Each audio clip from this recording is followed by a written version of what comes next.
श्री राधे बच्चों, स्वागत है आपका इस फॉर्मूला सीरीज में। इस वीडियो में हम लोग डिस्कस करने वाले हैं करंट इलेक्ट्रिसिटी में यूज होने वाले सारे फॉर्मूलों के बारे में विधिवत बेहतरीन तरीके से। साथ ही साथ ये भी डिस्कस करेंगे कौन सा फॉर्मूला कब और कैसे कहाँ यूज होगा, कैसे इस्तेमाल में लाया जाएगा। तो चलिए शुरू करते हैं। तो इस चैप्टर का जो सबसे पहला फॉर्मूला है वो है इलेक्ट्रिक करंट का, और इसका फॉर्मूला होता है I = Q/T, जहां पर हमारा Q चार्ज होता है, T हमारा टाइम होता है और I हमारा करंट होता है। इस फॉर्मूले का इस्तेमाल हम तब करते हैं जब हमको डायरेक्टली अमाउंट ऑफ चार्ज दे दिया जाए कि इतने कूलम का चार्ज पास हो रहा है इतने टाइम में। मान लीजिए 10 कूलम का चार्ज पास हुआ 3 सेकंड में, 5 सेकंड में, तब ये पार्टिकुलर फार्मूला हम इस्तेमाल करते हैं। और हमको यहाँ पे एक चीज़ और याद रखनी चाहिए, वो ये कि Q का फर्दर फार्मूला हमारा होता है N × E। तो एक छोटी सी बात हमको ये भी याद रखनी चाहिए जो कि पहले चैप्टर से रिलेटेड है। और एक बात हमको ये भी याद रखना चाहिए कि करंट की SI यूनिट जो होती है हमारा एम्पियर होती है, और 1 एम्पियर को हम लिख सकते हैं कूलम पर सेकंड। तो ये बातें हमको याद होनी चाहिए। नेक्स्ट हम डिस्कस कर लेते हैं कि हमारी करंट स्केलर क्वांटिटी है कि वेक्टर क्वांटिटी है। तो आपको ये बात याद रखनी होगी, current consider as a scalar, लेकिन ये होती टेंसर क्वांटिटी है, लेकिन इसको हम मानते कैसे हैं, स्केलर की तरह ट्रीट करते हैं। करंट से ही रिलेटेड हमारा जो अगला फॉर्मूला है वो एवरेज करंट का है, जिसको डेल्टा Q/Δt से दिखाते हैं। अब डेल्टा Q का मतलब क्या होता है, Q2 - Q1, और डेल्टा T का मतलब होता है T2 - T1। डेल्टा लगने का मतलब ही ये होता है चेंज लेना है, चेंज होता है फाइनल माइनस इनिशियल। अब बात आती है कि ये पार्टिकुलर फार्मूला हम कब इस्तेमाल करेंगे, जब हमको टाइम इंटरवल में दिया जाए। जैसे मान लीजिए 0 से 5 सेकंड में दे दिया गया, या 2 से 6 सेकंड टाइम दे दिया गया, और हमारा चार्ज Q1 और Q2 दे दिया गया। यानी जब इंटरवल ऑफ टाइम दिया रहे और चार्ज Q1 Q2 दिया रहे, तब हम एवरेज करंट की बात करेंगे, और वहां पे ये पार्टिकुलर फार्मूला इस्तेमाल करके करंट की वैल्यू कैलकुलेट करेंगे। नेक्स्ट जो हमारा फार्मूला आता है करंट से रिलेटेड वो है dQ/dt। अब बात आती है कि भैया ये वाला फार्मूला कब हम इस्तेमाल करेंगे, तो सिंपल से इसका है, मान लीजिए अगर चार्ज आपका कुछ ऐसे दिया है 3t² + 5t के टर्म में, यानी Q हमारा वेरिएबल में दिया है, और हमको किसी एक पार्टिकुलर इंस्टेंट ऑफ टाइम, जैसे मान लीजिए t = 2 पे करंट बतानी है, तब हम ये पार्टिकुलर फार्मूले का इस्तेमाल करेंगे और सॉल्व करेंगे, करंट की वैल्यू निकाल लेंगे। नेक्स्ट हम देख लेते हैं current density. Current density basically ये होती है कि कितनी करंट किसी पार्टिकुलर यूनिट एरिया से पास हो रही है। इसका फॉर्मूला होता है J = I/A। I जहाँ पे होता है इलेक्ट्रिक करंट, और A हमारा होता है एरिया ऑफ क्रॉस सेक्शन, यानी वायर की कितनी क्रॉस सेक्शनल एरिया है जिस वायर में करंट फ्लो कर रही है। इसको एक और फॉर्मेट में लिखा जा सकता है I = J.A।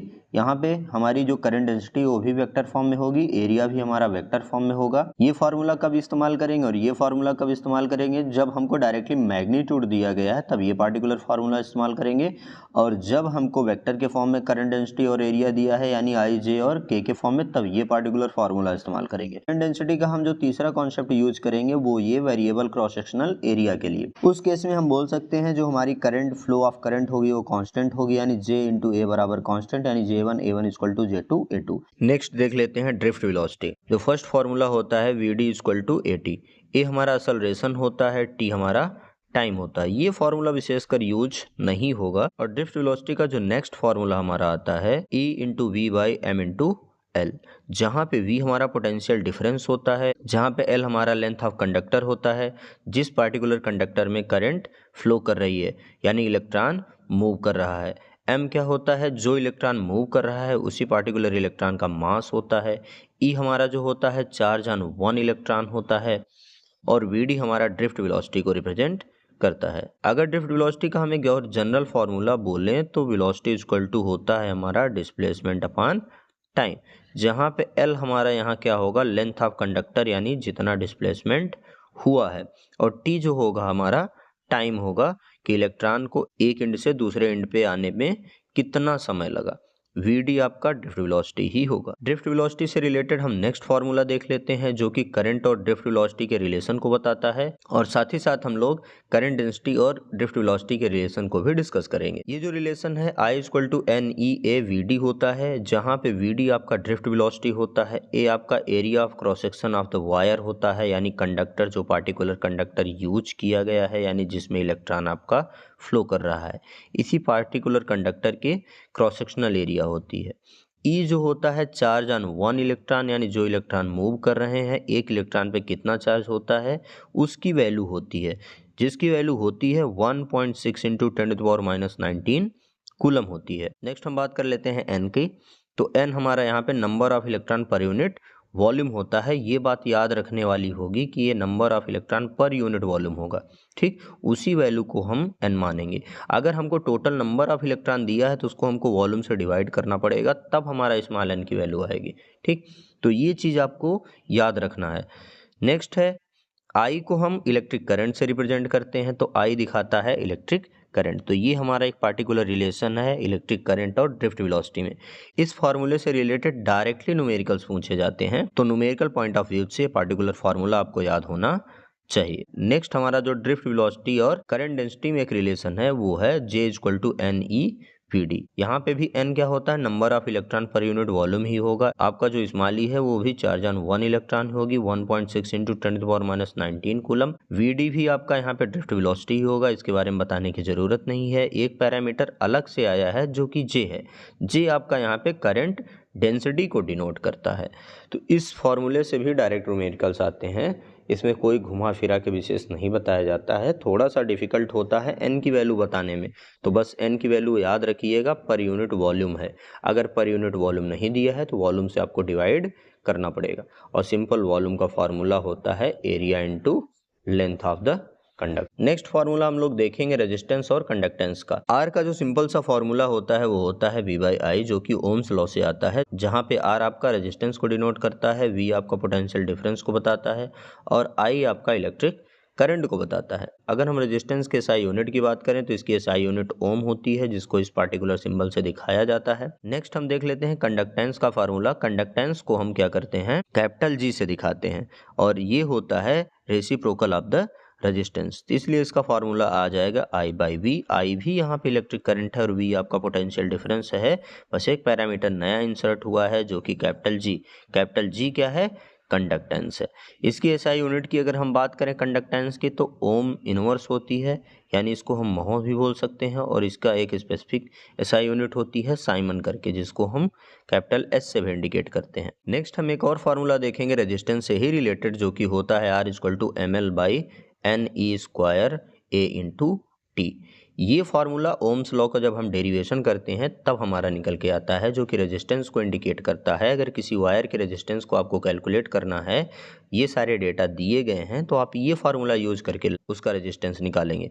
फिलहाल इस फार्मूले से रिलेटेड न्यूमेरिकल्स बिल्कुल भी नहीं पूछे जाते हैं। रेजिस्टेंस का एक और रिलेशन होता है R=ρL/A, जहाँ पे L हमारा लेंथ ऑफ द कंडक्टर होता है, A हमारा area of the cross section होता है, यानी जो वायर है जिसमें इलेक्ट्रॉन फ्लो कर रहे हैं उस वायर की कितनी क्रॉस सेक्शनल एरिया है। रो जो होता है हमारा रेजिस्टिविटी ऑफ द वायर होता है, इसको थोड़ा सा भी हम आगे डिटेल में डिस्कस करेंगे इसके बारे में, क्या होता है क्या नहीं होता है। R आपका रेजिस्टेंस ही होता है। नेक्स्ट हम बात करेंगे V=IR का, जो कि ओम्स लॉ से निकल के आता है। एक रिलेशन होता है पोटेंशियल डिफरेंस और इलेक्ट्रिक करंट के बीच में, तो V=IR से इसको इंडिकेट करते हैं। R हमारा जो होता है रेजिस्टेंस ऑफ द कंडक्टर होता है, जिस कंडक्टर में हमारी करंट क्या कर रही है, फ्लो कर रही है। I जो होता है करंट होता है, यानी जो अमाउंट ऑफ करंट इस पार्टिकुलर कंडक्टर में फ्लो कर रही है उसी को हम क्या कहते हैं, I कहते हैं। V हमारा पोटेंशियल डिफरेंस है, यानी इस पार्टिकुलर कंडक्टर के क्रॉस कितना पोटेंशियल डिफरेंस है उसी को हम क्या कहते हैं, V कहते हैं। नेक्स्ट फार्मूला हम लोग देख लेते हैं मोबिलिटी ऑफ द इलेक्ट्रॉन, जिसको हम म्यू से इंडिकेट करते हैं। म्यू होता है VD/E। VD आपका होता है ड्रिफ्ट वेलोसिटी, और जो E होता है इलेक्ट्रिक फील्ड। म्यू हमारा मोबिलिटी को इंडिकेट करता है। इसको थोड़ा और फर्दर सिंप्लीफाई करने के बाद जो हमारा मोबिलिटी का एक और फार्मूला आता है वो होता है E/T/m, जहाँ पे T हमारा रिलैक्सेशन टाइम होता है, M हमारा मास ऑफ द इलेक्ट्रॉन होता है, जिसकी वैल्यू 9.1 इंटू 10⁻31 kg होती है। E हमारा चार्ज ऑन वन इलेक्ट्रॉन होता है, जिसकी वैल्यू 1.6 इंटू 10⁻19 कूलम होती है। नेक्स्ट फार्मूले की हम लोग बात कर लेते हैं स्पेसिफिक रेजिस्टेंस और रेजिस्टिविटी। स्पेसिफिक रेजिस्टेंस या रेजिस्टिविटी को हम रो से दिखाते हैं, जिसका फॉर्मूला होता है ρ=RA/L। जैसा कि मैंने आपको बताया, रो हमारा रेजिस्टिविटी को इंडिकेट करता है, R हमारा रेजिस्टेंस को, A हमारा area of the cross section of the wire को रिप्रेजेंट करता है, यानी जिस वायर में करंट फ्लो कर रही है, यानी इलेक्ट्रॉन फ्लो कर रहे हैं, उस वायर की कितनी क्रॉस सेक्शनल एरिया है। एल क्या होता है, लेंथ ऑफ द वायर होता है। रेजिस्टिविटी का एक और फॉर्मूला होता है rho equal to M by N E square into T. Next formula हम लोग डिस्कस कर लेते हैं स्पेसिफिक कंडक्टेंस और कंडक्टिविटी का, जो कि रेसिप्रोकल ऑफ द रेजिस्टिविटी होता है। तो इसलिए इसका फॉर्मूला आ जाएगा L by R into A. L हमारा जो होता है उस कंडक्टर का लेंथ होता है जिसमें करंट फ्लो कर रही है, यानी इलेक्ट्रॉन फ्लो कर रहे हैं। ए क्या होता है, उस पार्टिकुलर कंडक्टर का क्रॉस सेक्शनल एरिया होता है, और जो आपका आर होता है उस पार्टिकुलर कंडक्टर का रेजिस्टेंस होता है। इसका एक और फॉर्मूला होता है कंडक्टिविटी का, sigma is equal to n E square t by m. Next एक फॉर्मूला है करंट डेंसिटी और इलेक्ट्रिक फील्ड का एक रिलेशन है, जो कि ओम्स लॉ को वेक्टर फॉर्म के नाम से भी जाना जाता है, जो होता है J equal to sigma into E.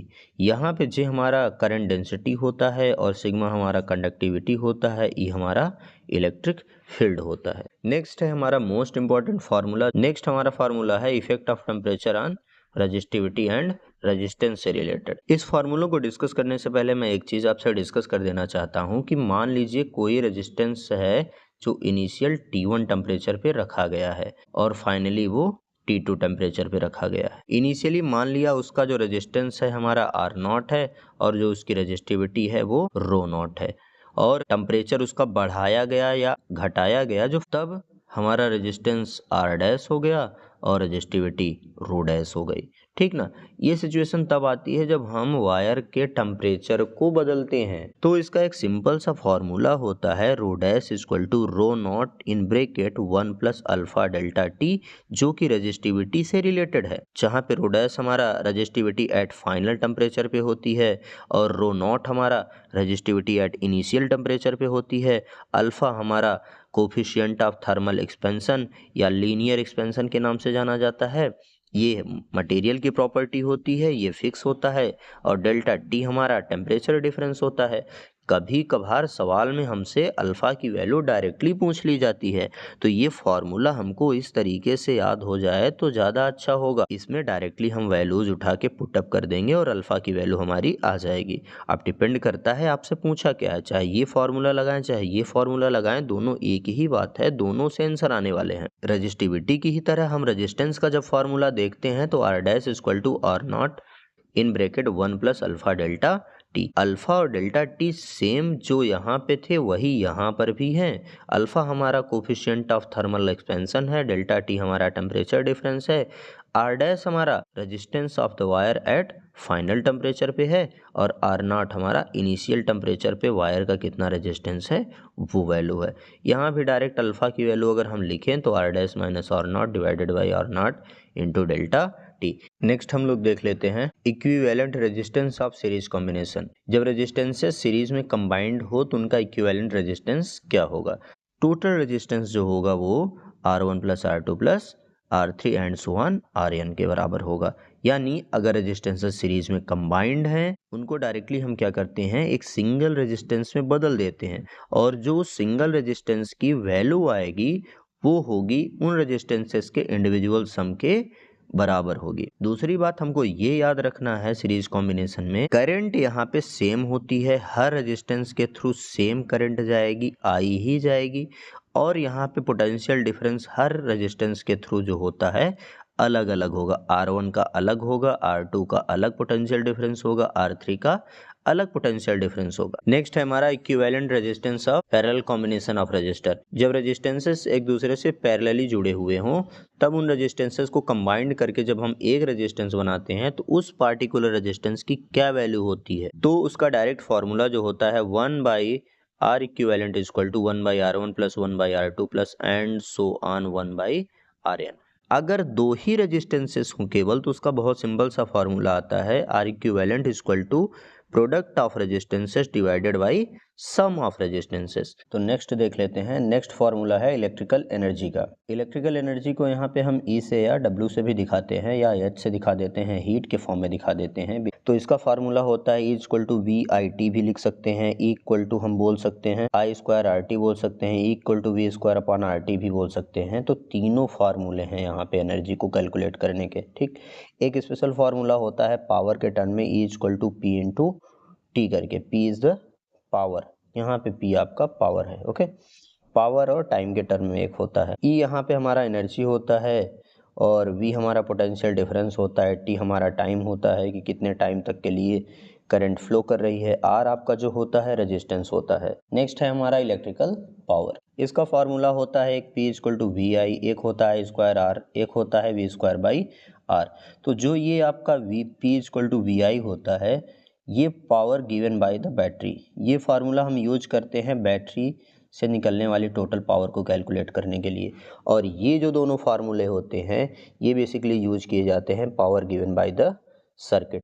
P हमारा यहाँ पे पावर है, V हमारा यहाँ पे पोटेंशियल डिफरेंस है, I हमारा यहाँ पे करंट है और R हमारा यहाँ पे एक्सटर्नल सर्किट का इक्विवेलेंट रेजिस्टेंस दिया गया है। नेक्स्ट हमको एक और चीज बहुत अच्छे से याद रखनी चाहिए, यूनिट। जो पावर की हमारी यूनिट होती है बेसिकली वाट में दिखाते हैं और 1 वाट इक्वल टू जो होता है जूल पर सेकेंड होता है। ओके और कुछ स्पेशल यूनिट होती हैं पावर को मेजर करने के लिए, इलेक्ट्रिकल एनर्जी मेजर करने के लिए, जैसे कि यूनिट। आपके घर की जो कमर्शियल बिजली का बिल आता है वो यूनिट में ही आता है, 10 unit, 20 unit, 50 unit, 200 unit, 500 unit, है ना। तो यूनिट के फॉर्म में होता है। तो 1 यूनिट इक्वल टू होता है 1 किलोवाट आर, KWH। तो आपके मीटर में जो बंदा आता है इलेक्ट्रिशियन वो यही देखता है किलोवाट आवर्स, उसमें यूनिट नहीं लिखा होता।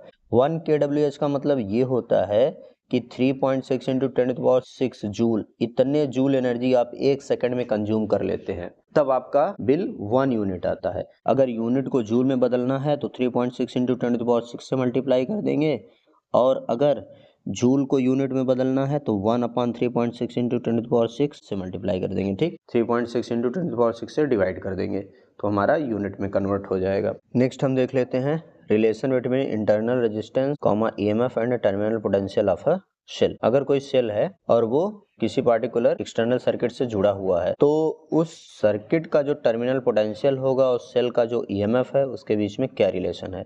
तो एक रिलेशन ये होता है E equal to V plus I into small r, ठीक ना। E क्या होता है, EMF ऑफ द सेल होता है, यानी बैटरी का कितना EMF है, 10 वोल्ट, 20 वोल्ट, 25 वोल्ट, है ना। आर क्या होता है, internal resistance of the battery. Internal resistance का मतलब जो बैटरी है वो खाली हवा में तो होगी नहीं, उसमें कुछ न कुछ मटेरियल, कुछ न कुछ इक्विपमेंट यूज किया गया होगा। तो उस मटेरियल, उस सब्सटेंस का जो रेजिस्टेंस होगा उसको हम इंटरनल रेजिस्टेंस बोलते हैं, आर।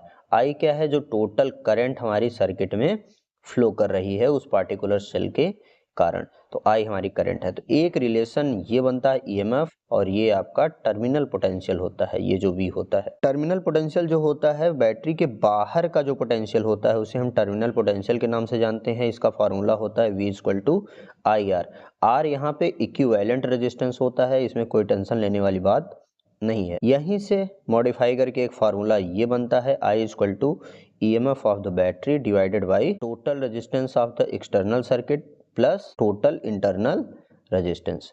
तो ये फार्मूला आपको याद होना चाहिए। इस पे भी डायरेक्टली न्यूमेरिकल्स पूछे जाते हैं, कोई विशेष घुमा फिरा के न्यूमेरिकल्स नहीं पूछे जाते। तो नेक्स्ट हम देख लेते हैं series combination of the cell. इसमें क्या होगा कि सारे के सारे सेल हमारे अल्टरनेट एक दूसरे से जुड़े होंगे, यानी positive plate of first cell is connected with the negative plate of second cell, या ऐसे बोलें negative plate of first cell is connected with the positive plate of second cell. ऐसे ही एंड सो ऑन सब के सब connected होंगे। अगर उल्टा कनेक्टेड होंगे तो उनकी भी बात करेंगे, बाद में बात करेंगे, लेकिन पहले सीधा सीधा देख लेते हैं। तो इस टाइप की जो भी प्रॉब्लम आती हैं वो करंट के कैलकुलेशन से रिलेटेड प्रॉब्लम आती हैं। तो सिंपल हम पहले करंट का फॉर्मूला लिखेंगे, I equal to E equivalent divided by R plus R equivalent. E equivalent का मतलब ये है equivalent EMF, small r equivalent का मतलब ये है कि इक्विवेलेंट इंटरनल रेजिस्टेंस। तो जो इक्विवेलेंट EMF का फॉर्मूला होगा हमारा E equivalent equal to E1 plus E2 plus E3 and so on EN, ठीक ना। अगर ये सब सेम डायरेक्शन में लगी हैं, यानी अल्टरनेट, पॉजिटिव निगेटिव से कनेक्टेड है, इसका पॉजिटिव दूसरे के निगेटिव से एंड सो ऑन ऐसे जा रही हैं, तब अगर मान लीजिए कोई पलट के लग गई तो जो पलट के लगी है उसके वाले EMF के पहले हम माइनस लगा लेंगे, पहले यानी इस साइड में। ओके, R इक्विवेलेंट में कोई फर्क पड़ने वाला नहीं है, चाहे वो सपोर्टिव नेचर की बैटरी हो चाहे नॉन सपोर्टिव नेचर की हो। R इक्विवेलेंट का सीरीज का सिंपल सा फॉर्मूला होता है R1 plus R2 plus R3 and so on Rn। यानी करंट कैलकुलेट करने के लिए हमको सबसे पहले E इक्विवेलेंट निकालना है, फिर R इक्विवेलेंट निकालना है, फिर ये वाला फॉर्मूला लगाना है और करंट कैलकुलेट करनी है। फर्स्ट ये सेकंड ये और थर्ड नंबर पे आपका ये आएगा। नेक्स्ट है हमारा पैरेलल कॉम्बिनेशन का फॉर्मूला। अगर पैरेलल कॉम्बिनेशन है तो उसमें हम करंट कैसे कैलकुलेट करेंगे। सबसे पहले हमको क्या करना है, आई का फॉर्मूला लिख लेना है। आई इक्वल टू होगा E equivalent divided by capital R equivalent of small R. E equivalent क्या है, यहाँ पे total EMF of the battery है, और स्मॉल आर इक्विवेलेंट क्या है, टोटल इंटरनल रेजिस्टेंस है। अच्छा, कैपिटल आर भी होता है लेकिन ये total internal resistance of the external circuit होता है। ठीक, तो सबसे पहले हम क्या करेंगे, करंट कैलकुलेट करने के लिए पहले ये फार्मूला लगा के आर इक्विवेलेंट निकालेंगे। सेकेंड स्टेप में क्या करेंगे, ये वाला फार्मूला लगा करके हम ई इक्विवेलेंट निकालेंगे। ठीक ना, क्योंकि हमें R1 की वैल्यू पता होगी, R2 की वैल्यू पता होगी, R3 पता होगी, सब पता होगा, E1 E2 E3 ये भी पता होगा, और आर इक्विवेलेंट की वैल्यू हम यहाँ से निकाल ही चुके होंगे। तो सिर्फ और सिर्फ यहाँ ये अननोन होगा। पहला स्टेप ये फार्मूला लगाएंगे, आर इक्विवेलेंट निकालेंगे। दूसरा स्टेप ये फार्मूला लगा के ई इक्विवेलेंट निकालेंगे, ये हमारा ई इक्विवेलेंट है। फिर हम क्या करेंगे, तीसरे स्टेप में ये फार्मूला लगाएंगे। ठीक, तो वहाँ से I equal to E equivalent upon R plus small R equivalent. ठीक ना, कैपिटल आर आपका एक्सटर्नल रेजिस्टेंस होगा, तो ये वैल्यू आपको गिवन ही होगी, कोई इसमें दिक्कत नहीं है। तो ये रहा complete formula of this particular chapter. इस चैप्टर में लगभग इतने ही फार्मूले हैं। अगर मुझसे कोई फार्मूला छूट रहा है तो कमेंट करिएगा, उसकी भी वीडियो बना के अपलोड कर दूंगा।